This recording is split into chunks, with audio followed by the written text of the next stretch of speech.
साथियों ऐसा ही प्यार, ऐसा ही माहौल आज पूरे आदमपुर हल्के के अंदर हर गांव में, कोई भी कई गांव में तो ऐसा हाल है जिन्होंने कभी हमें वोट नहीं दिया, वो भी वोट दे रहे हैं क्योंकि हम उनको समझ में आ गया।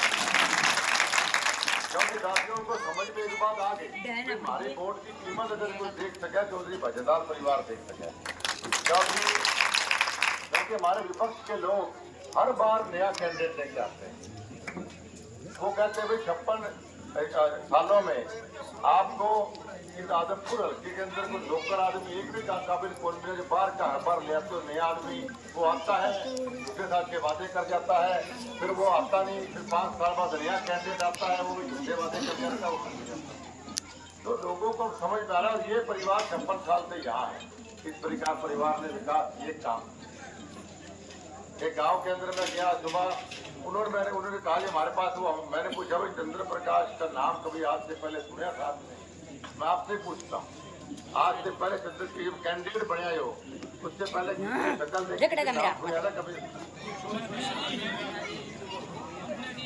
कभी वो कमिश्नर रहा और ना, और मैं आपसे आज लिखवा लियो, हम तो फिर भी यहाँ लिखांगे 56 साल होके दिखते, और 8 तारीख के बाद उसके बाद थाने से कि यहाँ तो मैं राजनीति संन्यास दे इन्होंने वोट देते चले जाते हैं लोग। ये जब कमिश्नर रहा हिसार का, आप सारे गवाह हो इस बात में, चंद्र प्रकाश कमिश्नर हिसार था, कमिश्नर के पास सारी ताम जाम पावर होती है, तो क्या एक भी छोरा बाढ़ समझ कर लगाया नौकरी, आप सारे गवाह।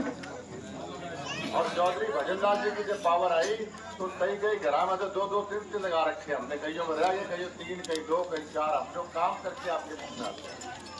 अभी भी हमें थोड़ा सा मौका मिला, सिर्फ 1.5 साल का, और इस 1.5 साल के अंदर बाबा ने इतिहास बनाया कि 800 करोड़ रुपया हम लोग आदमपुर हल्के से मंजूर करा के लाए। और सबसे जो आज आपका ये प्यार मैं देख रहा हूँ बाल समझ में, या कल मैंने देखा, या जब भी बाल समझ में भव्य मैं या रेणुका आते हैं, आपका स्नेह प्यार इसलिए मिल रहा है कि भाई आदमपुर हल्के में सबसे ज्यादा पैसे अगर सिंगल गांव में मंजूर कराए 180 करोड़ के करीब, तो बाल समझ गांव के हमने कराए। काम शुरू कुछ हो गया, कुछ काम रह गया, क्योंकि मेन काम शुरू इसलिए नहीं हो पाया कि आचार संहिता 47 दिन पहले लगे, 47 दिन बाद भी टेंडर होने वाले थे, पैसे मंजूर हो रहे थे सीवर के, और व्यवस्था हमने ऐसी करी। भव्य पढ़ा लिखा नौजवान है, हर चीज को अपने आधुनिक तरीके से सोचता। उसने कहा कि भाई क्यों ना हम इस हल्के के कुछ गांव में वो सुविधाएं दें जो सुविधाएं शहरों में होती हैं। और चौधरी भजनलाल जी की भी एक सोच थी कि नौजवान लड़कों को बताना चाहता हूँ, 1968 में पूरे हिंदुस्तान में अगर कोई पहला गांव था जिसके अंदर सिविल व्यवस्था बनी, आदमपुर मंडी था। पूरे हिंदुस्तान में आदमपुर हल्के गांव की चर्चा होती है उस वक्त। तो वो सोच आज चौधरी भजनलाल के पोते की, वो ये कहता है क्यों ना हम मॉडल गांव 5 गांव बनाए जो सबसे बड़े गांव हमारे हल्के में, जिसके अंदर हम हर शहरों वाली सुविधा दें। जैसे आपके यहाँ पे हमने सिवर लाइन पास कराई, पीने की पानी की व्यवस्था की पास कराई, या इस प्रकार की और मॉडर्न सुविधाएं पास कराई, और जिस दिन ये बन के तैयार हो जाएगा अगले 6 महीने के अंदर अंदर, तो मेरा आपका दावा है, मेरा चैलेंज है, आपका परिवार का आदमी हूँ मैं, आपके अगले 50 साल तक आपके बच्चे पोते दुआएं देंगे कि भाई सिविल व्यवस्था पानी बढ़ गया। एक ऐसे आधुनिक सोच का नौजवान, एक लड़का जो बाहर देश में पढ़ के आया, एक ऐसी आधुनिक सोच का लड़का जो आपसे काम करना चाहता है, इसमें जुनून है काम करने का आपके प्रति, आपका धर्म कर्तव्य दायित्व बनता है कि आप उस नौजवान भव्य विश्व को आशीर्वाद दें, ताकि अगले 5 साल, अभी 200 दिए, केवल अगले 400 और दे दें, सारे गाँव के अंदर और बढ़िया विकास हमारे इलाके के अंदर हो जाए। आप कोई काम करके आते हैं बढ़िया, कोई क्लास में लड़का छोरा कोई फर्स्ट डिवीजन जावे, कोई टॉप करे, तो आपका उसका बेचारे का जी करे कि भाई मेरे मैं घर आऊँ तो मेरे माता पिता मेरे को शाबाशी दें कि भाई छोरा पढ़ाई बढ़िया करी, नंबर का अच्छा दिया भाई। तो वही भव्य भी सोचता हो मैंने काम किया, विकास किया, तो कम से कम मेरे परिवार के लोग मेरी पीठ पर छपाए वोटों के रूप में कि बेटे जा तो आगे और काम कर, हमारा आशीर्वाद तेरे साथ। और साथियों मैं फिर दोहरा रहा हूँ, पिछले 12 चुनाव हो गए,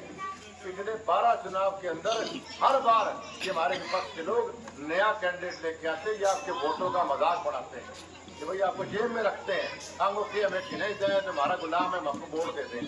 अब आपको गुलाम को जो वोट दिए उनको भी आपको समझाना पड़ेगा कि अपनी वोट उसको दो जो आपकी वोट की कीमत समझता हो, जो आदमी आपका अपना हो। इस इलाके का किसी ने विकास किया तो चौधरी भजनलाल परिवार ने किया, इस इलाके का विकास कर रहा है तो चौधरी भजनलाल परिवार कर रहा है, इस इलाके का विकास आगे भी कर सकता है तो सिर्फ और सिर्फ चौधरी भजनलाल परिवार कर सकता है। इस बात को आप जानते हैं, आप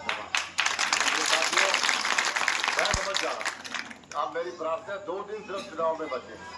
इन 2 दिनों में आप इतनी मेहनत कर जाओ, कम से कम जब बाल समझ गांव के मीट में मशीन खोलना तो हमारा भी कागजा ठंडा हो कि बाल समझ गांव में क्या